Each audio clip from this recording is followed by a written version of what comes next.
thank you everyone for coming. Welcome to another week of Anyone Can Startup. This is our weekly program at ICOG ACC where we discuss on specific topics each week to help startups in their growth journey. This week, we're going to be discussing on understanding the needs and wants of our customers. And given the topic at hand, we've invited the Chief Commercial Officer of Komari Beverages, the company behind the infamous drink Arada, in hopes that he might shed light on questions we might have on how to put the needs and wants of our customers in alignment with the vision that we have for our services and products. So I'll be your host for the evening. My name is Rebecca, and our guest's name is incredibly hard to pronounce, so we're going to call him Geert Bos. Inshallah. So thank you so much for coming. Tell us a bit about you and your professional life. So, my name is Geert, in Dutch. Salazi, Grama Inshallah, Bamarinya. I've been in Ethiopia for 9.5 years. I started in October 2013 for Habesha Breweries to do a 3-month sort of research business plan project. That went well, so they asked me for another year, they asked me for another year, they asked me for another 2.5 years. And then towards the end of my time at Habesha, I met the people that were starting Komari, and I joined as one of the co-founders of Komari Beverage. This is in 2018 now. So we founded the company in March 2018 officially. Before that, we were already spending our weekends and evenings working on the business plan for the business. Because we started from scratch, so we had to come up with a business plan, we had to find an investor, we had to go through all those steps at that time. In Habesha, I worked in various commercial positions in marketing, some in sales, some in market research. And in Komari, I've been the Chief Commercial Officer now for almost 4.5 years, which means I do sales, I do trade marketing, I do export now, and some market research and analytics. Thank you for the detailed description. So our next question is going to be, you already gave us a brief description of the company Komari, but can you tell us about how it came into the idea stage and how it grew and where it is as of right now? That's a big question. So the base insight that we had as that's basically the foundation of the Arada brand and the product, or the product mostly. So we saw that there's a lot of mixing behavior in the alcohol industry in Ethiopia. For example, you have turbo or tekeshino. People put wine and Sprite and beer in the same jug. Or you take a girl on a date and she mixes Coca-Cola with red wine, or white wine with Sprite, or beer with Sprite, or whatever. So all of those things are an indication that there's a demand for something with a little bit of alcohol, not too strong, and for something sweet. So we figured, okay, what if we could make one drink that's a bit more affordable? Because, for example, a red wine with a Coca-Cola is quite expensive, right? And so we figured we could make a more convenient product in different types of flavors that caters for this basic need of something light alcoholic and sweet and whatever. That was the base insight. So we then started what ended up being 2 years of product development. So we put together a whole bunch of flavors based on some research, and we asked people different type of fruits, which ones are you familiar with, watermelon, passion fruit, etc., etc. And then we put together basically what was about 10 or 12 different flavor profiles. We had mandarin chili, we had passion fruit, mango, whatever. And then we started testing them. So we invited people over to our then very small office. We asked them for feedback on, the mandarin chili is too spicy. Okay, so we take all that feedback and then we send it to our flavor developer, and they come up with a new flavor with a less spicy chili, for example, right? And then we did that for a few rounds, and then at some point you have a flavor that works, and then you have to determine the sweetness. You can make something very sweet, or you can make something zero sweet, right?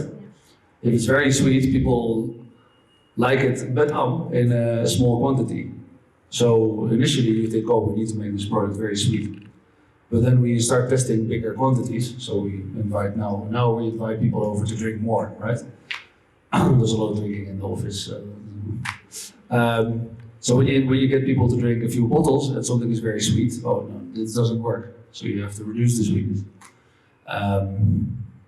So that's how we went through all the parameters, and in the end, I think we tested with about 1,400 or so consumers in the profile that we had set. So we said 21 to 35 years old. So we tried to find as many people as possible in that age bracket, and we tried to get as much feedback as possible on the different parameters of the product. And then at the end, we ended up with a ranking. So you give people 3 or 4 different flavors. You tell them, okay, which one is number 1, which one is number 2, which one is number 3. And then if you have enough data, you can come up with a ranking. It's funny that the flavor that was the most popular based on our data was apple. And it's now our least performing flavor is apple. So data also doesn't tell you, the data doesn't tell you the whole picture, and it can also be a little bit misleading even. So you mentioned that you worked on the product design for almost 2 years. So in those 2 years, there was a trial and error to see what fits and what doesn't. So during those years, did customers actually communicate what they want, or was it more of an observation sort of thing? I think if you're doing something new, it's very difficult to get people to tell you what they want, right? Isn't this famous quote from Mr. Henry Ford? If I asked people what they want, is the inventor of the first commercially successful car, right? If I would have asked people what they want, they would have said a faster horse. So that's the same a little bit in anything. If you ask people what they want, they refer to what they already know. So if you're doing something new, they're not going to tell you. So you have to come up with the parameters that you want to test, right? If you're building an app, or if you're building a service, or if you're building something that doesn't exist, you have to come up with new stuff and then try to get an opinion out of people. And then there's different ways you're testing. If you ask people individually, they're a bit more inclined to give you their real opinion. If you ask them in a group, they're going to look, oh, who has the strongest voice in this room? And they will copy that person's opinion. And now they are more inclined to be more conservative because they don't want to be, so you're testing something new or you're asking them a difficult opinion or whatever. If you do that in a group setting, people are a little bit nervous sometimes. Anyway, it can also have benefits, but there's different considerations to make when you're testing or when you're asking people their opinions. And especially if you ask them what they want, you need to ask very directly guided questions. And you can be smart about your questions. Sometimes you can ask, okay, what do you think about this subject? You will say some very conservative, publicly accepted opinion, especially in Ethiopia, this is sometimes the case. If I ask you, oh, what does your best friend think about this subject? Your best friend is not there because I don't know her, right? So then you're more inclined to say, oh, my best friend thinks ABC. I am very, me are very decent, but my friend thinks XYZ. So it's just to highlight a few different examples of like how you can ask people and different considerations you can make. As mentioned before, customers can be quite tricky. The faster horse example was actually very good. Customers usually don't know what they want specifically or don't know how to communicate it well. So when they do communicate it and you do get like a glimpse or an idea of what you're meant to do with the product to meet their needs, is there like a specific process that you go through? You said that you tested multiple flavors and did rankings. So is that the only method you use to understand your customers? As data can be tricky. Mm-hmm. Is there anything else you used to make the picture as clear as possible? Let me think about that for a second. So I think there's two things I want to briefly discuss. Right? There's an important distinction to make between your consumer and your customer. So in Arada's case, for example, the consumer is the one who drinks the products, right? They pay for that to a bar, but technically we sell to distributors, and the distributors sell to the bars, and the bar sells to you, to Betty, whoever goes out for a drink, right? So our direct customers are actually distributors. They're not you and me if I go to a bar. Maybe even in another example, if you build a language app for children that teaches you language, but who's the consumer and who's the customer? The child is the consumer. Who pays for that? Not the child, it's the parent, right? So that's an important distinction to make also when you're developing something or who is going to use it and who is going to pay for it. And that's very important to understand, and not always. If I do some stuff with maybe this is naming the competitor, I do some stuff with Arada with startups. This is not always something that people think about intuitively. That the user and the payer are not always the same party. That said, back to the question of okay, so how do you know? One, you have to have a lot of patience. So let's say with Arada, you can ask people things, etc. What you want to look for is the way people react to something, right? If you have something good, you see that people go, this is different, or they smile, or they have or this is clearly not good. In the beginning, when you have your first concepts, so in the Arada example, for example, we had 10 or 12 different flavors. Some of them were really bad, and most of them were just bad. So in the first round of testing, you're not going to get that like enthusiastic response. So that can be disheartening, right? Maybe you go, oh shit, maybe we're on the wrong path. But with your first, if you have a good idea or if you have a good insight and you believe in your product or service, the first round of testing, you're going to get a lot of shit. So you have to be patient. Okay, try to understand what do people like, what do people not like, and then you try to make your next round a little bit better. And then you see, oh, these 1 and 2 things, now people have a more positive response, right? So in my view, you have to go through a few rounds of iterating what you have to make it better until people have a response where you go, okay, now I can see whether it's a drink like Arada or whether it's an application. If people intuitively start using it in a way that you see, you envision. And I would as much as possible, I would always try to do that, as much as you can with the time and the resources that you have. Okay, this is actually a great lead to our next question.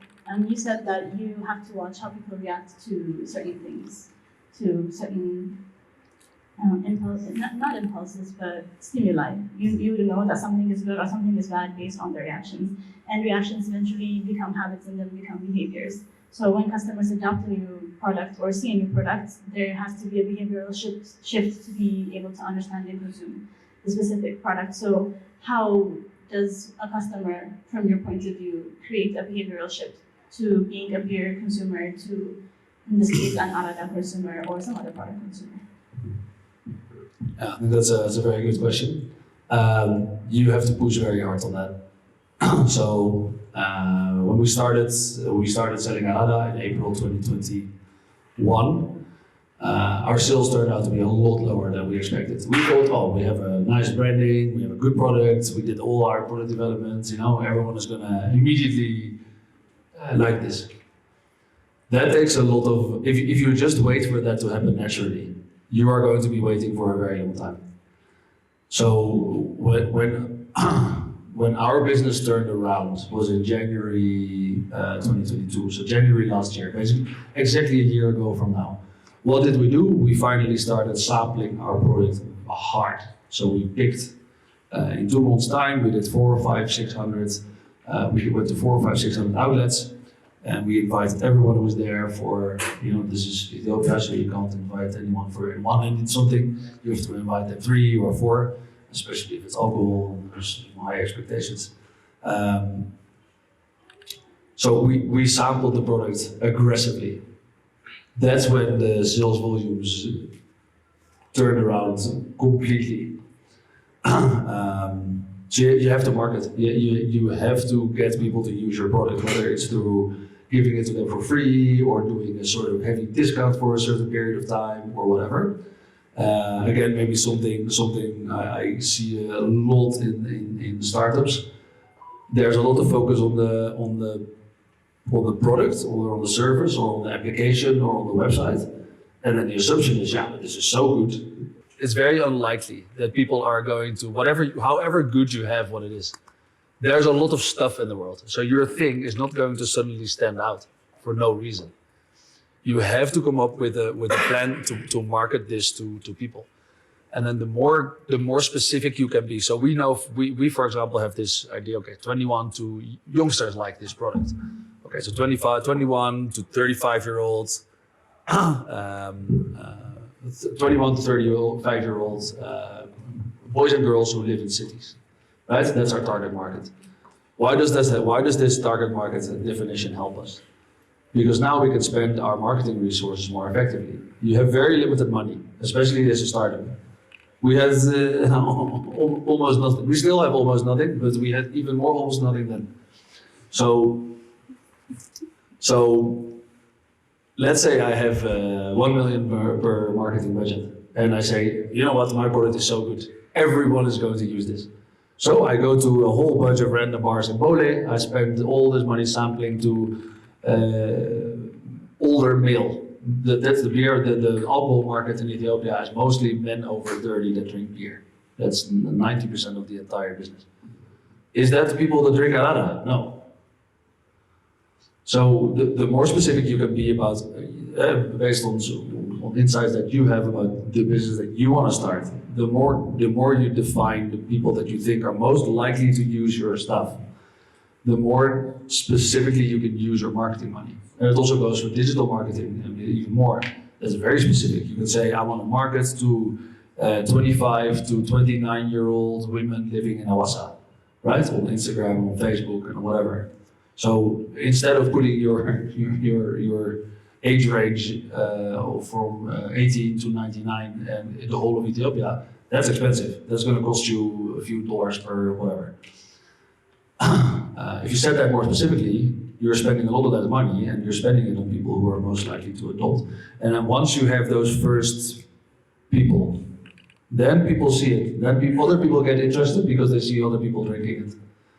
And then, those early consumers or the early customers do a lot of the legwork for you. So on the topic of marketing, let's talk about what's the biggest lesson you've learned from marketing in general and from sampling your target markets to narrow down who you want to actually serve. What's the biggest lesson you've learned to date? There's a lot of lessons. In terms of marketing, I think, okay, let me focus on marketing in the landscape, in the Ethiopian landscape, for example. I think doing good marketing means that you have to do simple stuff really well. Doing all kinds of complex hocus pocus magic where this is related to this and then you need this to happen at exactly this point in time. It is very complicated to execute things. So if you want to be successful in your marketing, pick a few things that you think you can execute well, and then work very, very hard to execute these things consistently. So there's a million things. Like if you want to do a sampling or an event, if you want to do an event just by itself, you have the idea, oh, I have a nice banner. So you print the banner, then you get to your event, the banner is lying over a tree. Does that look good? No. Oh, why? Because the machine was broken that makes the frame. There's all these details. So come up with simple things that you can do really well. Spend more money on a good design instead of less money on 10 different designs. Or do one event well instead of all over the place things that you can't control. Now, in the beginning, you have to be everywhere. When you're starting, your first few years actually, but especially the first 6 to 12 months. Whatever you do, as the founder or as the person responsible for the commercial part, or it doesn't matter how big your team is, you need to be everywhere. You need to be on the ground. You need to see everything. You need to have the eye for detail. You need to push the bar of, okay, this needs to be better. This needs to be better. This needs to be better. That's in one of our company values in Komari is go and see. So what does that mean? You have to go on the ground. You can't sit in an office and read a report on what you're doing. I mean, you can also read a report. If you're not there, it is very, very difficult to execute properly. So that was half the question. Right. The other half was what's the biggest lesson you've learned about your target markets, your specific. And let's say you can divide them into two, the consumers and the customers. Mm-hmm. What have you learned about them to date? I think one thing I'm learning about our consumers, for example, is that we are still understanding who they are, right? So I have this. Here we are in the shaker area, right? This is young people drinking a lot of Arada. This is 21 to 25 years old, mostly here in Profile, there in Pyramid, and here in Red Sea and whatever, all these bars, right? Because I live around this area, that becomes my picture of the consumer. But if I go to Awassa or I go to Dinadawa, I can find a group of men in their early 30s drinking an enormous amount of Arada lime. So I think you have to sort of target consumer in your mind or in your business plan or in your brand position that you start with. But then 2 years down the line, do you really know who your consumers are, or do you need to refresh your picture, right? And that's important because your marketing now maybe needs to look different. Maybe you need to have a slightly different tone, or you need to do slightly different events. So I think my learning is that at no point should you just assume that something is exactly the way you planned it initially.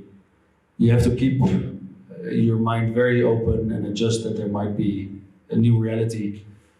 Every year you continue in your business adventure. There was a second part of this question, I think. The customer. Customers for me, so we have distributors, right? That's for us more like a partner. It's like a distribution partner. That's less interesting party to talk about. The more interesting party is the bar, the outlet. Outlet owners will tell you, bar owners will tell you one thing. Everything you do is too expensive and they need everything for free. Oh, and they need also a lot of stuff. They need a glassware, they need a fridge. And if you're doing marketing things new, they say, why are you doing these things? Everyone else is doing these things. You also need to do these things. And now they will have a million different stories on why your stuff won't sell. We're selling a relatively expensive product compared to the beer market, we are high priced. They will tell you this will never work because everyone is, everyone wants the cheaper stuff. So you have to be a little bit resilient. You shouldn't always listen to what, at least in our industry. In the end, the opinion of the consumer is the most important. If people want your product, there's a lot of outlets where St. George, for example, pays the bar to keep other products out. And then they say, oh, you can't serve other beer products. So they say, no, Arada. Arada is not a beer, right? With that argument, I'm not going to convince the bar owner. You know what convinces the bar owner is that there are 25-year-old girls every week asking for Arada. So eventually he will serve it.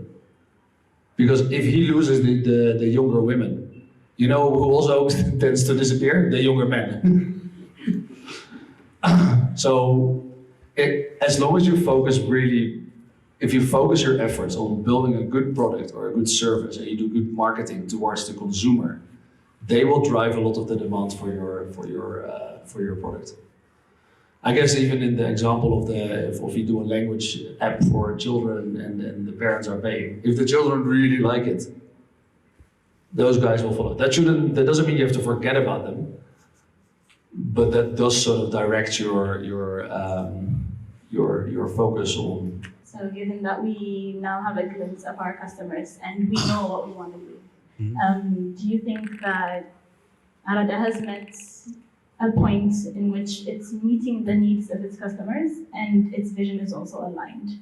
Do you think you've met that point or you're going there? Have we met the needs of our customers? I think there's still a lot of, we are still relatively new, so we've only been around for a year and a half. I think we have spent very limited marketing resources, right? So I think there's still a lot of upside to our volume, for example. What does that mean? To the people that I see that are now Arada fans, for example, are we meeting their needs? On a product level, probably yes. Do they want more out of your brand experience? Also probably yes, right? Have we done a lot of events? Have we really created like a big picture or a big culture around Arada? I don't think so. So I think we are getting there in terms of product acceptance. Do people like and are they used to drink or are they used to consume or purchase what you make? I think we are getting there. Are we there in building the brand experience, really building a cult and or not a cult necessarily, but a culture around Arada? I think we still have a very long way to go. For customers, it's simpler. Is the bar making money? That's a business owner. That's not a consumer. A business owner thinks very rationally about his business. Is the bar making money of Arada? Yes. So are we making those bars happy? At this point, yes. Can we do more? Also, yes. Right? A lot of brands have these fridges, for example. Those things are expensive. That's a 500, 600, 700 euros per fridge or dollars per fridge, and you need to buy thousands. So then you're talking about millions of dollars, right? We don't have that money. We'll get there, but that's the things that they're asking for, and that's how we can maybe push our volumes a bit more. So yeah, that's my general thinking. So you mentioned the brand experience. I think everyone, like I am a personal fan of Arada, just personally. I like it a lot. So the brand experience, do you think that can be replicated in some other products? And brand experiences are emotional, they're attachments to a specific experience or a product or a branding, and Arada came in with a different approach. It's very, very African, very Gen Z millennial. So that adaptation and love that people have for a specific brand, do you think it's replicatable, or how do you approach people to actually form emotional attachments with brands?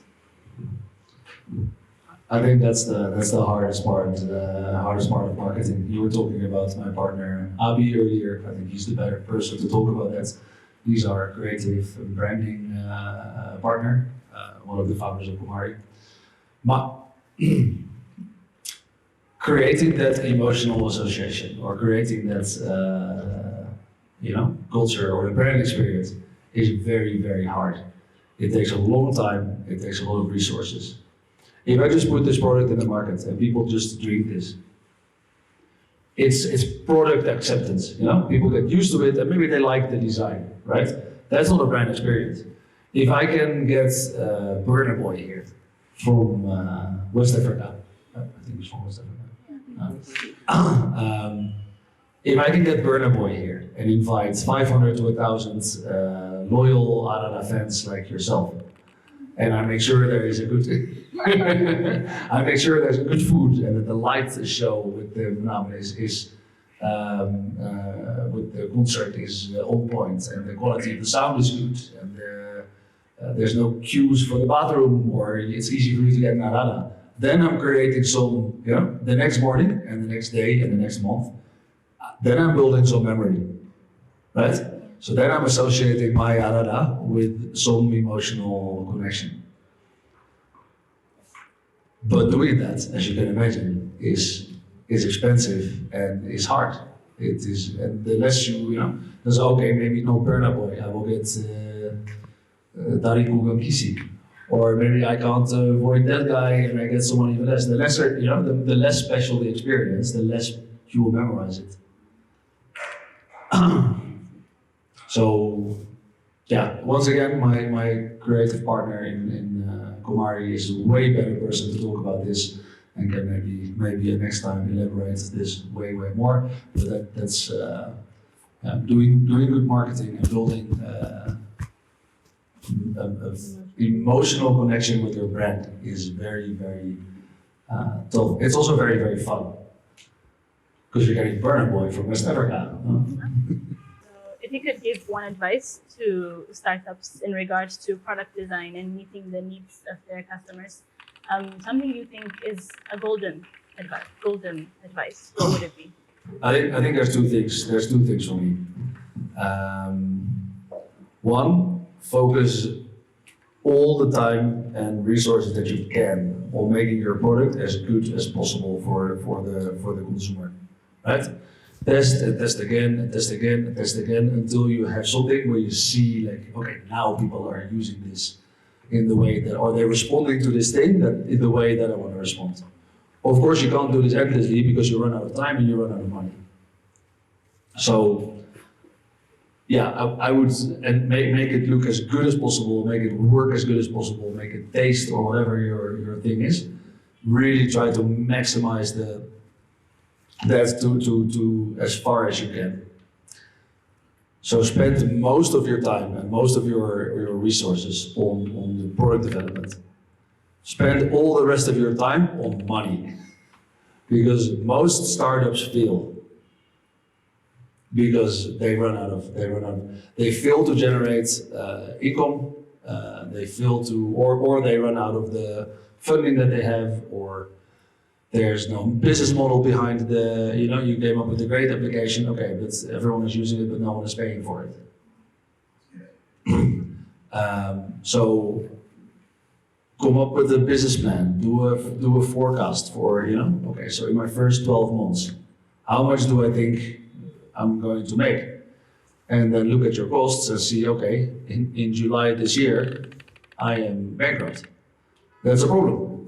It's not an insurmountable problem because that means you have to look for more financing, or you have to look for a way to increase your revenue, or you have to look for a way to cut your costs. But yeah, I can never stress enough that you really need to look forward in your and always when you do your forecast, then divide it by 10. See what happens if the pickup of your service or your product is a lot slower than what you expected. It's very likely to happen. It happened with us also. We were on the in your first few years. You're going to face bankruptcy at least a few times, right? We're still here, so you can solve all those challenges. But if you don't look ahead and you can say, okay, in November I'm going to run into a problem, or I need more X, I need more Y, I need to spend some time. If you're not good at it, ask around. There's lots of other people who are good at it. Get a friend who studies finance to do or accounting or whatever to do some small model for you. You don't have to do everything yourself. There's a lot of people around you usually that are willing to support you in these things.